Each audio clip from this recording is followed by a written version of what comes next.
To escape over Christmas, I went out for a walk round the suburbs near my home in York one afternoon. I took Iain Sinclair as an imaginary companion, or rather he brought himself along, as I'd been reading his London Overground, a book about a walk Sinclair took around the route of the London Overground Railway with the filmmaker Andrew Cotting. The presence of Sinclair turned a stroll into a minor odyssey. I tried to weave into my walk some sensitivity to the psychological lie of the land, and to deliberately cut across my usual routes. I started on Beckfield Lane, a mile long and dead straight. Someone once told me that it was bombed by a Zeppelin during the First World War. Most of the houses were built after then, so it's part of the 20th century semi-detached sprawl. The school I went to, recently demolished, was at one end, and I used to think of the whole as a huge neurone, with the school as the cell body, and the road as the axon extending to where I then lived at the other end. Beckfield Lane takes its name from one of the original open fields of Acomb, before enclosure. It runs along a ridge from which you can look downhill towards York Minster and the city centre. It's a road for going along rather than across, so my first attempt at escaping the spell of Acomb, or entering into it, was to cut down through a snicket to Jute Road, heading down into the valley of the eponymous Beck, now hidden. All the streets in the ex-council estate are named after the city's connection to the Vikings and to the Battle of Stamford Bridge. I headed towards a small copse called Fishponds Wood, a numinous place where the Beckfield Beck seeps to the surface. The fish ponds are gone, but what remains is a crescent of dense, marshy woodland, neglected by all but the obligatory band of friends of, and hidden behind a stockade of council houses with tiny gardens.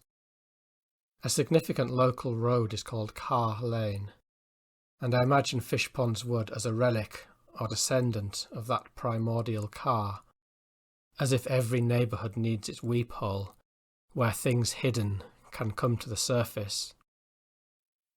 The Fisher King's wound kept eternally fresh. Again, neurone-like, the copse reaches out its thin tendrils into the cellular mass of Acomb, a sliver of green. I cut across its muddy, dank gloom of black twigs and snared crisp packets, failing to ask the right question, and on, past the back entrance of St. Stephen's Churchyard, to Beech Grove, another relic. I can't remember the name of the estate, long gone, which the avenue of massive beech trees once led to, a double row of Egyptian temple columns leading nowhere. Another illegible fragment of a different time and place, parcelled up as green space, and left embedded like shrapnel or scar tissue in the cell culture of housing development. I imagine they tried several times, but failed, to blow the trees up, like one of those Icelandic boulders inhabited by fairies, which the road builders are forced finally to go around, having wasted a good kilo of dynamite. Somewhere on my route I saw the word Hob, or Hob Stone, and a destination presented itself, a justification or galvanising principle for what had, till then, only been a mere walk to get some air. The Hob Stone on Hob Moor. I set my sails southward and felt the pull of the Hob Stone, the vagueness of its features forming in my mind like a stalagmite. From the straight-backed Victorian shopping row of Acomb Front Street, I cut down through the arts and craftsy posh bit of Acomb, which loosely hangs around Hobgate and Moorgate, eschewing those alternative sites of myth, Holgate Windmill and West Bank Park, site of the fake alpine ravines and cliffs of the former Backhouse Nursery. Trying too hard to avoid the known route, and pulled by the obscure gravity of the moor, I tried to follow the most direct line and prospect for a way through to the moor down a street called Queenswood Grove, gravid consort of the nearby Kingswood Grove, where I lived until I was 4. This circuit of a street, shaped like it's trying to draw the belly of a pitcher plant, led me round in a circle, and no way to the moor was there. I was forced to pay my dues to the labyrinth before I was allowed on the moor, itself a labyrinth. I found the moor where I knew it to be. I noticed a stone-built Victorian house by the entrance to Hob Moor School at the bottom of Green Lane, imagining it when it was built, all alone, on the lane leading from Acomb to the moor, surrounded by fields. A flashback. Striking out for the Hob Stone greatly increased the distance of my walk, beyond what I'd intended. It's out on a limb, not really in Acomb at all. The stone, a badly eroded effigy of a knight about 2 feet tall, sits next to a plague stone, next to the path, in a limb of Hob Moor known as Little Hob Moor, which is cut off from the main moor by the East Coast main line. It is, in fact, close to Tadcaster Road, the old Roman road into York from the southwest.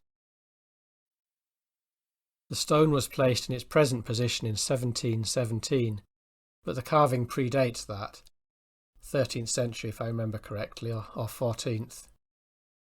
An inscription on the reverse, now gone, used to read, "This image long Hob's name has borne, who was a knight in times of yore, and gave this common to the poor." For some strange reason the knight faces towards the moor, not away from it so that it would face you as you enter the moor. I remembered it as a deeply pitted and misshapen nub of limestone, like a chewed pencil rubber sticking out of the ground, with no trace that it had ever represented a knight. A long stretch of walk took me across Hob Moor to the stone.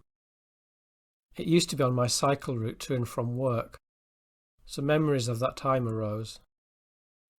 My father used to walk his dogs there when I was a child, always clockwise around the perimeter, never anti-clockwise.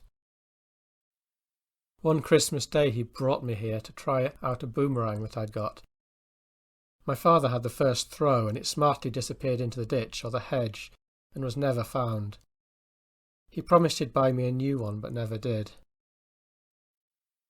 There used to be 2 or 3 old railway wagons which football clubs used to change in, but these were burnt out and are long gone. Motorbikes used to tear up the scalloped edges of the old brickworks until barriers were placed at the entrances of the moor. The line of the narrow gauge railway leading to the brickworks is still clearly seen. A lone bush on the line of it turns out every spring to be 1/2 elder and 1/2 hawthorn. The moor is windswept and mysterious. According to the friends of, the name comes either from Robert, Rob Hob, from the trickster and marsh spirit Robin Goodfellow, or from a name for the devil. I can't accept the devil, but a minor and folkloric trickster cum ignis fatuus makes sense. Strange lights do hover over the moor on dusky winter's afternoons, even if they are only railway signals. Edmund Wilson's swimming baths, now gone and replaced with a Lidl, lit up used to be the guardian presence of Hob Moor for me, its twin concrete chimneys seeming, against the moving clouds, always to be falling and never landing, like Andrew Cotting with his resurrection jig in the film Edith Walks. I reached the Hob Stone. It looked knightlier than I remembered. Shield and the shape of head could clearly be discerned, gazing back towards Hob's Moor, the diminutive squirt's view blocked by the embankment of the East Coast main line.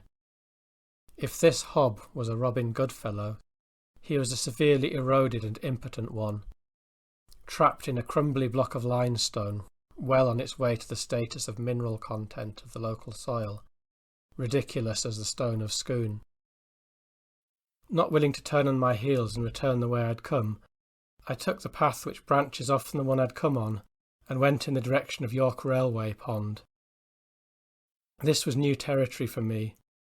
In all the years I cycled past the Hob Stone, I never once bothered to explore the path that branched off at that point, and I never knew about the pond. Another foreign body in the tender meat of York, surrounded by a protective callus of suburban back gardens, various styles of fencing, legitimated by a council-sponsored notice board for the Friends of. York Railway Pond is a sinkhole which leads directly into the very mush and marrow of the earth. Slate grey and frigid it is, and frequented by fishermen, kings. The way there from Little Hobmoor is guarded by an out-of-place row of Victorian terrace houses with an oddly Magritte-esque feel.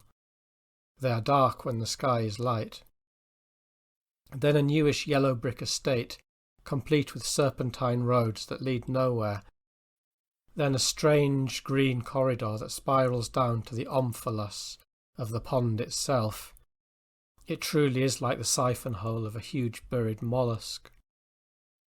I walked, anti-clockwise, round the pond, signs warning me of the dire consequences of a dip. Apparently rats pee in it. It seemed like a fitting coda to the Hob Stone, this motionless whirlpool at the centre of it all, guarded by gnomic fishermen. If the Hob Stone is the head of the worn hobnail which holds the world together, or the axle on which it turns, and Fish Pond's wood is the unhealable wound, then the pond is a dark grail. After a votive pee against the railway embankment, I headed back home.